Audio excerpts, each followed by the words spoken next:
രഞ്ജിനിയുടെ ആവശ്യം ഹൈക്കോടതി single bench പരിഗണിച്ചില്ല. ബിഗ് ബ്രേക്കിംഗ് ആണ്. ഹൈക്കോടതിയിൽ നിന്ന് ഏറ്റവും നിർണായകമായ തീരുമാനം വന്നിരിക്കുന്നു. ഹേമ കമ്മിറ്റി റിപ്പോർട്ട് പുറത്തുവിടണം. അതാണ് ഹൈക്കോടതിയുടെ തീരുമാനം. രഞ്ജിനിയുടെ ഹർജി പരിഗണിച്ചിട്ടില്ല എന്ന ഏറ്റവും പ്രധാനപ്പെട്ട വിവരം പുറത്തുവരികയാണ്. ശ്യാം, വിവരങ്ങൾ.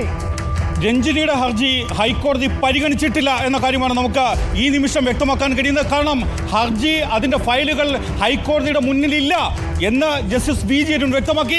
ഇതിൻ്റെ അടിസ്ഥാനത്തിലാണ് ഈ ഹർജി പരിഗണിക്കാൻ, ഈ ആവശ്യം പരിഗണിക്കാൻ തൽക്കാലം കഴിയില്ല എന്ന് ഹൈക്കോടതിയുടെ സിംഗിൾ ബെഞ്ച് വ്യക്തമാക്കുന്നത്.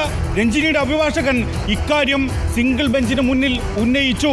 പക്ഷേ ഇതുമായി ബന്ധപ്പെട്ട ഫയലുകൾ ഇല്ല എന്ന കാര്യം വ്യക്തമാക്കുകയും ചെയ്തു. ഹൈക്കോടതി വ്യക്തമാക്കി. അതിന്റെ അടിസ്ഥാനത്തിലാണ് ഈ ഹർജി പരിഗണിക്കുന്നില്ല എന്ന് വ്യക്തമാക്കിയത്.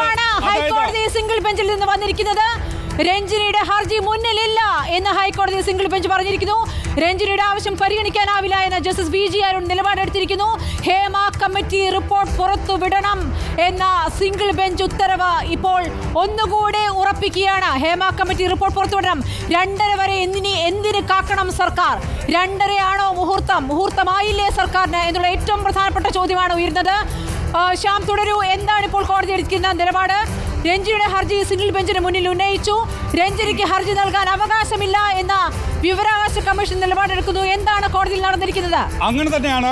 1 മിനിറ്റിൽ താഴെ മാത്രം നീണ്ട നടപടിക്രമങ്ങളാണ് ഹൈക്കോടതി സിംഗിൾ ബെഞ്ചിന് മുന്നിൽ സംഭവിച്ചത്. അതിൽ സംഭവിച്ചത് ഇത്രയുമാണ്.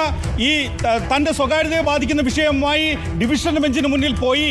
പക്ഷേ സിംഗിൾ ബെഞ്ചിനെ സമീപിക്കാനാണ് ഡിവിഷൻ ബെഞ്ച് നിർദ്ദേശം നൽകിയത് എന്ന കാര്യമാണ് രഞ്ജിനിയുടെ അഭിഭാഷകൻ സിംഗിൾ ബെഞ്ചിന് മുന്നിൽ വ്യക്തമാക്കിയത്. എന്നാൽ ഹർജി മുന്നിലില്ല, ഫയൽ മുന്നിലില്ല എന്ന കാര്യം ഹൈക്കോടതി സിംഗിൾ ബെഞ്ച് വ്യക്തമാക്കുന്നു. അതിൻ്റെ അടിസ്ഥാനത്തിൽ ഈ ആവശ്യം പരിഗണിക്കാനാകില്ല എന്ന കാര്യം കൂടി സിംഗിൾ ബെഞ്ച് വ്യക്തമാക്കുകയും ചെയ്യുന്നുണ്ട്.